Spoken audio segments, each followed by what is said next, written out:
Mezuak ikusmira beldurgarria utzi du Nafarroan, igandean ere larunbatean bezala aspaldian ez bezalako suteak izan ziren atzo Ezkaba menditik Baltierraraino, eta iztua eta tristura elkarren eskutik ibili ziren ara eta ona sugarren aurretik eta ondoren.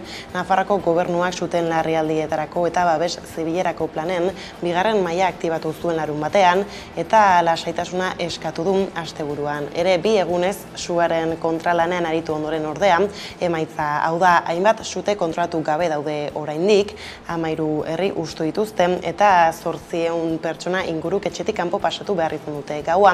Gainera datozen orduak ere oso biziak izango direla iragarri zuen atzo, Amparo López barne zuzendariak etenik gabe aritu dira suhiltzaileak, basozainak, poliziak eta larrialdi zerbitzuetako kideak sua itzaltzeko lanetan eta Arabako, Bizkaiko eta Gipuzkoako suhiltzaileak ere aritu dira bertan.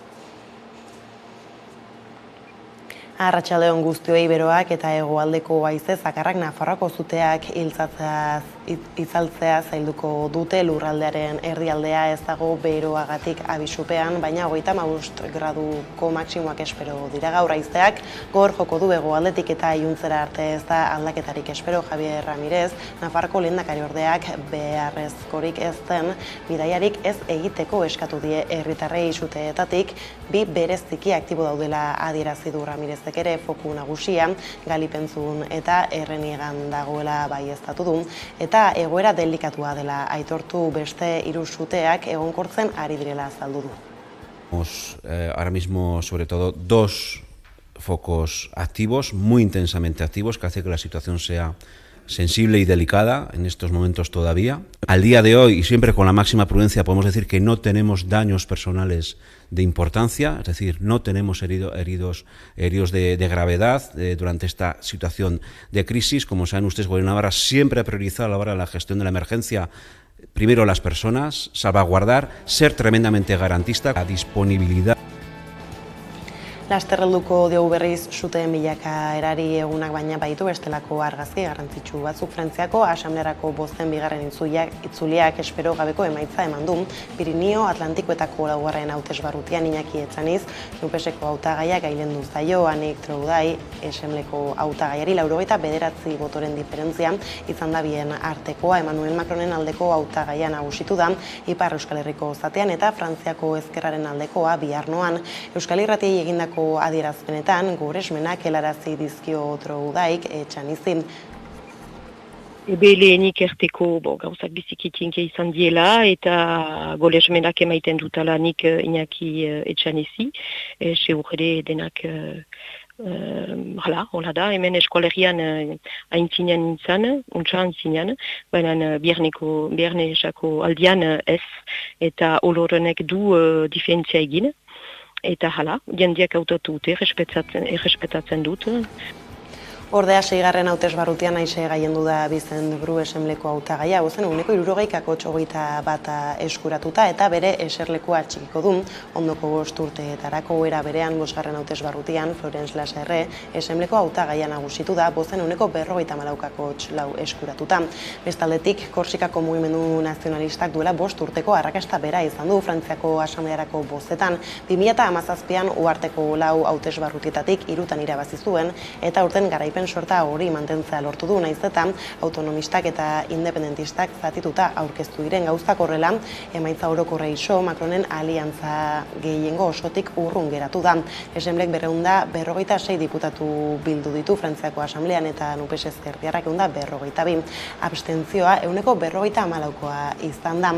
Frantziako Asamblearako bozek galdera gehiago mahaigaineratu dituzte erantzunak eman baino Emmanuel Macron presidenteak porrotitxurako garaipen bat lortu du eta ganberan gehiengo osoa galdu izanak erabat irauli dio bigarren agintaldiaren hasiera. Iragan legealdian oposiziorik gabe aritu zen, baina datorrenean oposizioari aurre egin beharko dio eguneroko politikoa parlamentarizatzea eta estatuburua zigortzea erabaki baitute boto emaileek. Estatuburu aukeratu eta 2 hilabetera lortu ditu emaitzok Macronek, abstentzio handia da, arraizioetako bat, eta bestea ezkerraren estrategia izan zen. Upes herri batasun ekologista sozialista eta sozial berrian elkartuta aurkeztu baitira 10 bat alderdi. Horri esker Ezker Indartsu itzuliko da asambleara. 152 aulki lortu baititu aliantza. Horrek eskuinerago, LRek ez bezala Marine Le Penen Batasun Nazionalak gora egin du, nabarmen gainera, eta inoizko ordezkaritzarik handiena lortu du eskuin tradizionala gainditzeraino. Hala, talde parlamentario bat osatuko du 89 diputatutakoa eta oposizioko lehen alderdia izango da. Eskuin muturraren kontrako fronte republikano hortaz, geroz eta desitxuratuagoa dago. Eta hautezkundez Gustavo Petro izango da Kolonbiako hurrengo presidentea. Botoen 54,4 eskuratuta, haren lehiakide Rodolfo Hernández eskuindarra 3 puntura geratu da. Botoen 57,3 lortuta, 200 urtez eskuineko gobernuak eduki dituzte Kolonbian, eta lehen aldiz ezkerrak aginduko du herrialdean.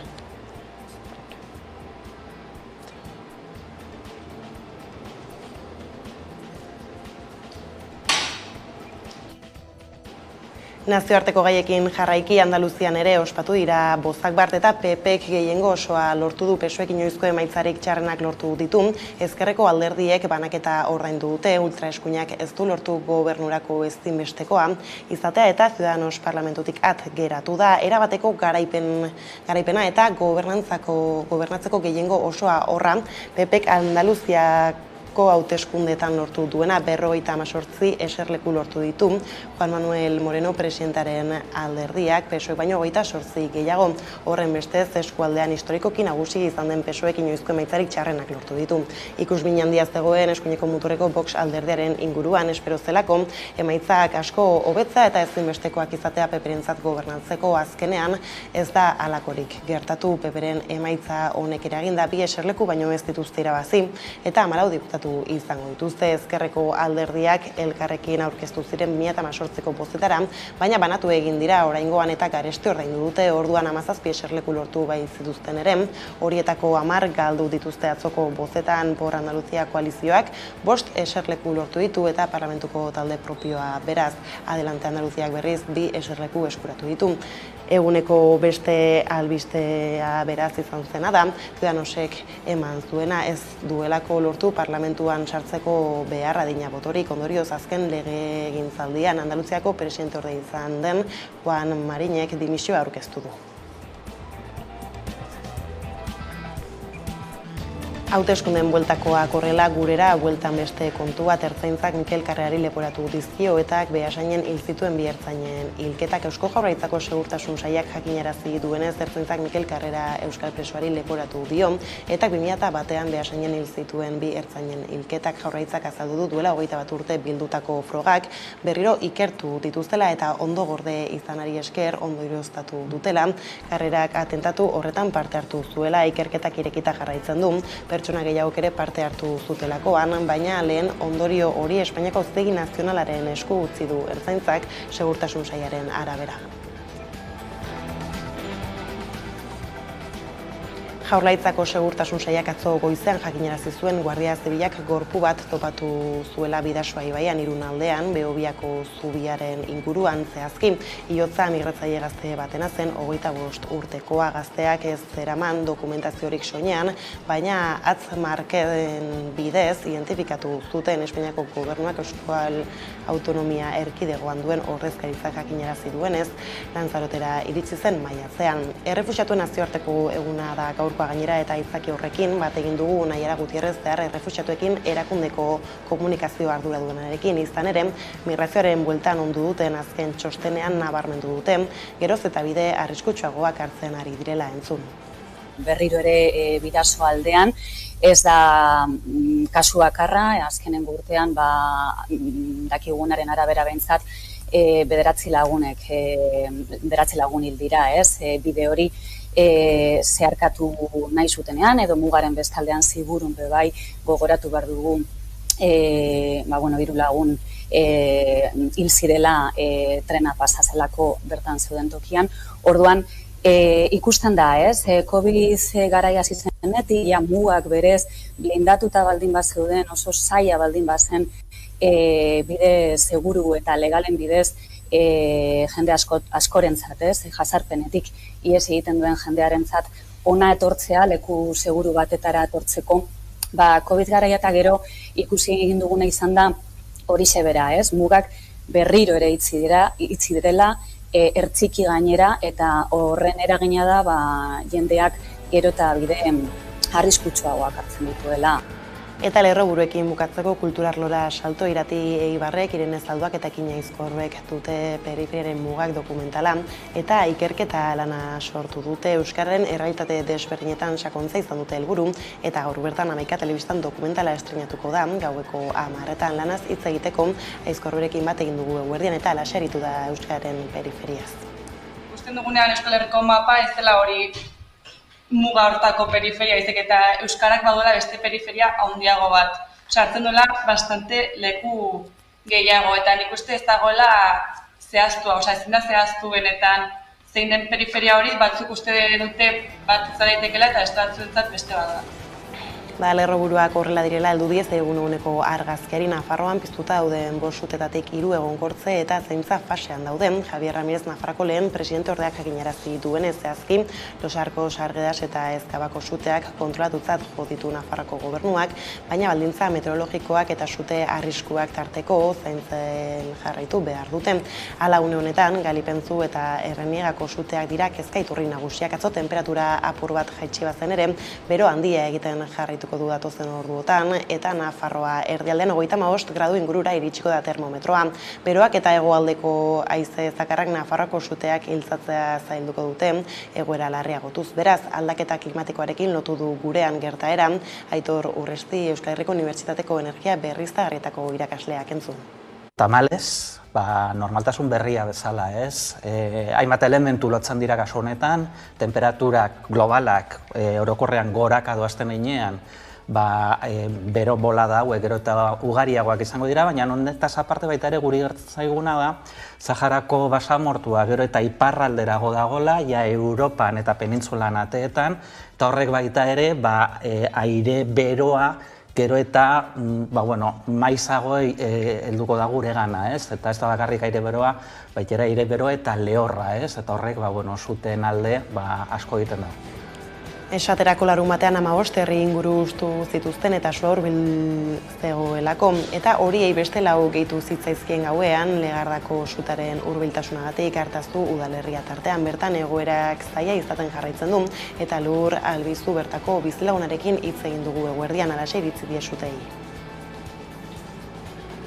Goiz dela hitz egiteko horretaz, ez? Orain lehentasuna ahalik eta, su guztiak itzaltzea eta hor jarri behar dela indarra. Hemen ja lasaiago dago printzipio zegoera, nire ustez faktore pila bat sartu dira jokoan, eta ez dakigu, ni ez naiz ausartzen asko esatera, ez? Baina ze prebentzio lan mota, ze neurri dauden, eta gero klima larrialdiak dituen ondoriotako bat ere hau dela. Orduan, izan da oso gogorra alde horretatik, zute guztiek izan duten tamainagatik eta suaren azkartasunagatik eta bereziki zenbat leku ikusten diren zutan Nafarroan. Udane Arbeo lankidea Erreniegan da une honetan, aurretiaz aipatu bezala, bertan da une honetako foku nagusietako bat. Egoera oraindik delikatua dela aitortu Nafarroako gobernuak Udane. Suteek Nafarroan jarraitzen dute, asteburuan Ezkaba menditik hasi eta Baltirraraino suteek hartu zuten ia Nafarroa erdia, eta une honetan Errenegan aurkitzen gara, Errenega mendian ikusi dezakezuen hemen atzean, suak hartutako ingurua dena kiskalita dagoela hemen atzean esaterako, une honetan ikusten dugu oraindik itzali berri duten kea hemen darioela, eta Foru Erkidegoko poliziak adierazi digu une honetan lurra freskatzen, bustitzen ari direla, itzali berri duten sua berriro piztu ez dadin. Nafarroako gobernuak lasaitasuna eskatu die herritarrei, une honetan hemengo errepida moztuta etenda du poliziak, baina lasaitasuna eskatu die herritarrei.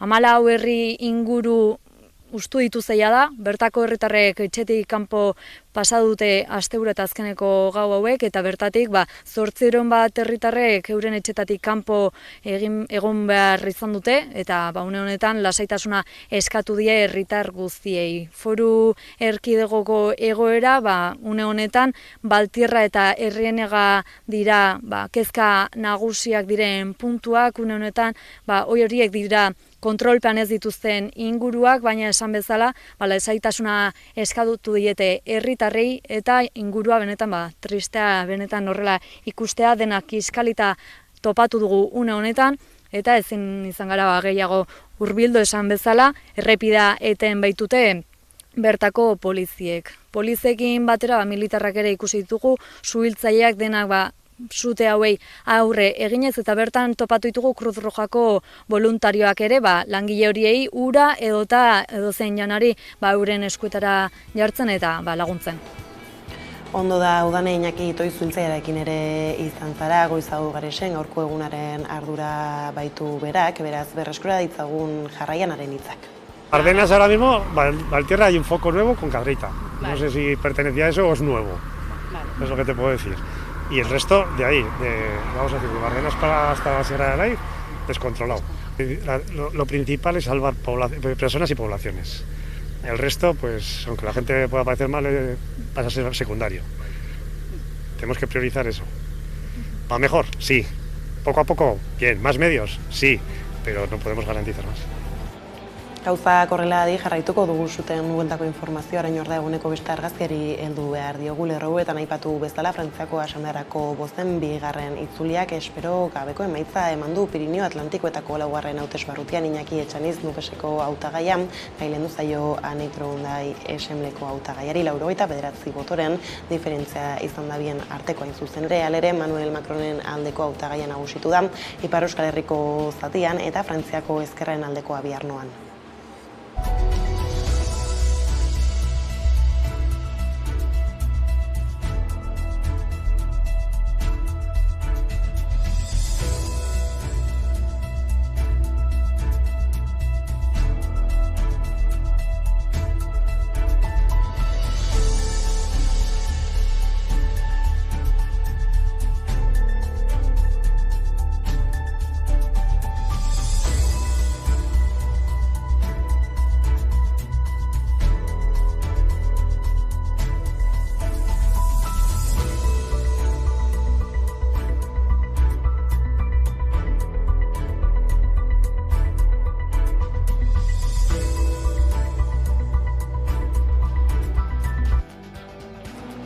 Horrela Etxaniz diputatu berria da, Laserre eta Brurekin batera eguzki urteaga Euskal Herriko Unibertsitateko soziologia irakasleak aztertu ditu datuok eguerdiko magazinean.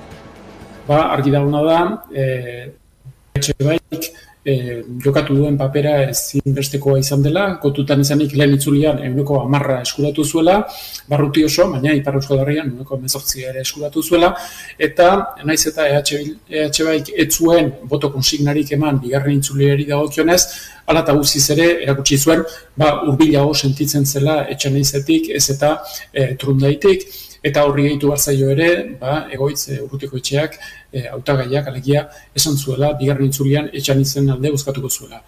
Argi dagoena da, Etxanize kanpainan zehar, bai lehen itzulia baino lehenago, eta baita bi itzulien artean, adierazi duela, baina eta berriro, sentikortasun bat daukala, Euskal Gaien inguruan, eta bereziki, Euskarari dagokionez, edota bake prozesuari dagokionez.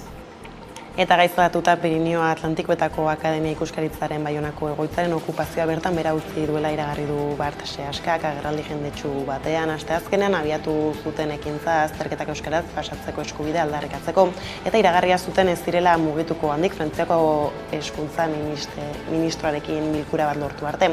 Isi segitzen du baina Frantziako gobernuak eta Euskal Hirigune Elkargoaren babesa jaso dute larun batean. Hala brebetako zientzietako proba euskaraz erantzungo duten ikasleen zuzenketa bermatuko du Ipar Euskal Herriko erakundeak.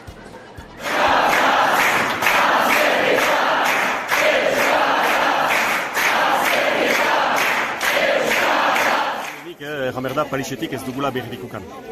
Barne ministerioa parte poliziak ego gehituna, hezkuntza ministeriotik ez dugu dei batukan, ez dugu gutun batukan, ez mail bat, mezurik ez deuse, isiltasun osoa haukan dugu ministerioaren gandik, beraz irtenbideak beste aldetik sikatu ditugu. Badakigu Ipar Euskal Herrian sustengoak baitugula, eta herri elkargoaren sustengoa lortu dugu afera untan.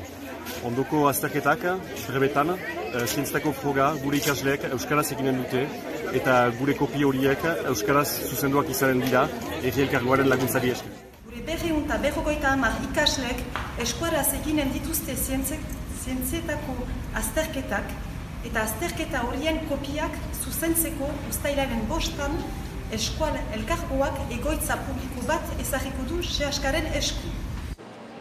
Bargoizeko 10 abiatu da Araba Euskarazen 42. aldia Olarizun Argantzon ikastolaren alde, beroa zen eguneko protagonista nagusia izatekoa, baina hasiera ekitaldian Koldo Tegitu ikastolen elkarteko lehendakariak eta Jokin Bildarratz hezkuntza sailburuak izan zuten siestra izan zen goizeko hizpide nagusietako bat. Zuzena zuzendu zitzaion hezkuntza sailari sailburuaren aurrean Tegituk salatu zuen Araba, Bizkaia eta Gipuzkoako planifikazioa egiteko orduan bat-batean gelak ituntzeko irizpide aldatu egin dela eta arriskuan jartzen ari direla ikastola txikiek bizirik irautea ez du alferrik esan Olarizun, Argantzon ikastola baita Arabako txikiena Bildarratzek erantzun zion festaguna zela, eta ez dela hortaz hitz egiteko eguna gainera erantzun zion ez dela hori gonbidatu bat hartzeko modua ere. Araba Euskaraz jaialdiaren 42. edizioa izan da igandean, Gasteizko Olarizuko parkean. Trebiñuko Argantzon ikastolaren alde egin dute aurtengoan eta 8 ikastola arabarrak ibili dira antolakuntzan.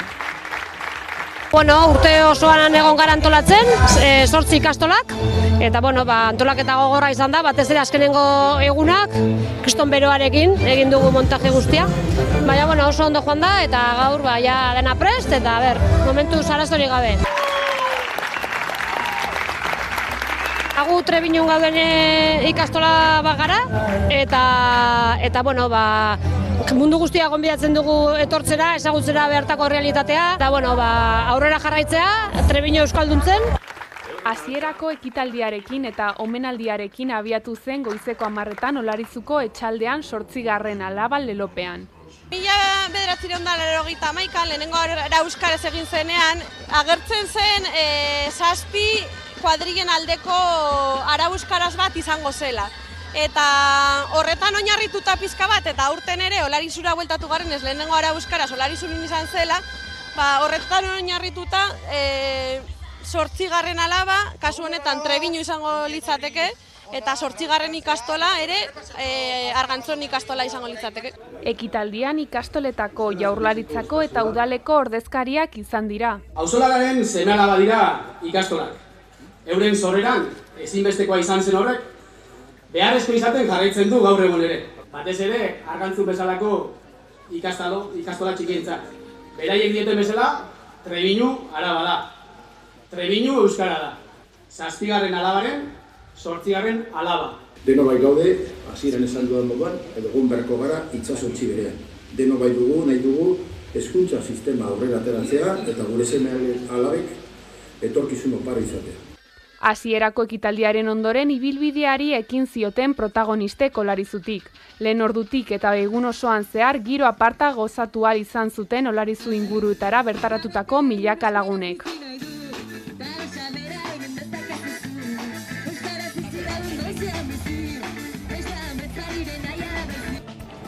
Hala euskaltzalako izan goizetik bildu ziren Olarizun egun hauetako beroari aurre eginez, goizean fresko bat zegoen ere lehen orduak pasatu ara temperaturak gora egin zuen, eta itzala eta eguzkitako krema izan ziren eskura izan beharreko nahita ez dakoak besteak beste.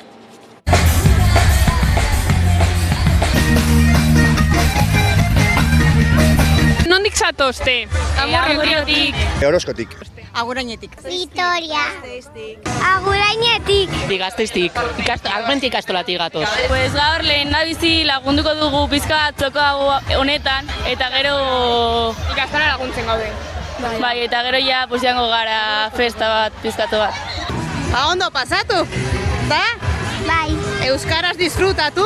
Bere lehenengo Araba Euskaraz bizitzea, orain arte pandemia dela eta, egon gara itxitak, eta, berak bizitzea, Euskararen jaia. Ikusi nahi dugu errontagunea eta badena. Hemen egon, gumeak daude erronka egiten, gero txanda egin, laguntzeko, eta diru asko ateratzen da. Bintzat Trebiñokoa behar du, Gasteizkoa baino. Araban beti behar da dirua, ikastoletan laguntzeko, baina ikuste dut aurtengoa polita da, helburua oso ona da.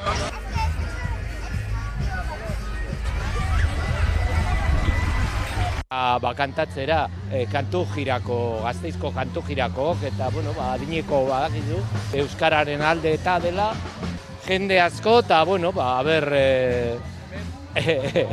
Trebiño ere euskeratzen dugun,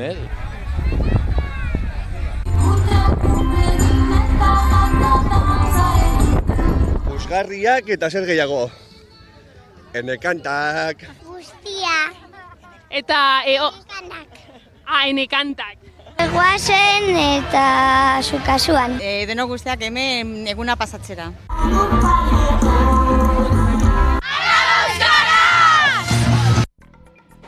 Eta kulturarlora salto, Aizetara Zornotzako udalak antolatzen duen kaleko banda lehiaketa bueltan da formatu originalean. Ekainaren 24, 25 eta 26an ospatuko da jaia, begira. Aizetara Zornotzako udalak antolatutako kaleko banda lehiaketa bueltan da formatu originalean. Pandemiak eragindako 2 urteko geldialdiaren ostean Zornotzak denboraldiko ekimen gogoenetako bat berreskuratuko du. Aizetara kale banden nazioarteko lehiaketa nazioarteko 10 bandekin itzuliko da ekainaren 24, 25 eta 26an. 3 urte luze eta gero, berriro ikuko dugu Aizetara. Eta Zornotzara musikaz aparte, ze musika ekarriko dugu, eta mailakoa, suposatzen dut ilusio asko dakarrela Zornotzarrei eta inguruko biztanleei. Lehiaketaren 15. edizioan 10 nazionalitateko 40 bandek eman dute izena eta estatuari dagokionez 7 autonomia erkidegotatik. Proposamen bakoitza aztertu ondoren Aizetara elkarteak 10 banda aukeratu ditu material grafiko, bisual eta soinudunaren arabera eta izena eman duten taldeek bidali duten kurrikulumaren arabera. Halaber, proposamenen kalitate artistikoaren irizpideak, musika estiloen aniztasuna eta jatorriaren aniztasuna kontuan hartu dira. Hauden esan dugun modua, ekitaldea berreskuratzea izugarrizko pozak ematen diguzta. Azken fina, musika kalekoa da, eta kaleak behar ditu olako ekintzak jorratzeko. Eta aurten berriro, en vivo y en directo, kaleak egongo dira bandak, kaleak egongo gara danok disfrutatzen, ezta? Horrela aukeratutako 10 taldeetatik 3 Ameriketatik etorri dira, Mexikotik, Argentinatik eta Txiletik. Gainerakoak Europakoak izango dira, besteak beste Serbia, Belgika eta Frantzia. Jaialdi honen bidez, 20. mendearen hasieran musikak eta San Juan zuak lotzen zituen festa berreskuratu nahi du udalak. Asteleneko kontuak horrela direla iritsi da albistegiaren amaierak gaurkoan, Kosma Ikosin taldeak orain gutxi argitaratutako ayahuasca bestiarekin agurtuko zaituztegu, horren bestez gustatuko zaizuelakoan besterik ez gure aldetik hauek izan dira eguerdiak gurean gaur utzituenak guztiak eta gehiago nahi duzuen aldiro 11.atarian ondo izan eta bihar arte.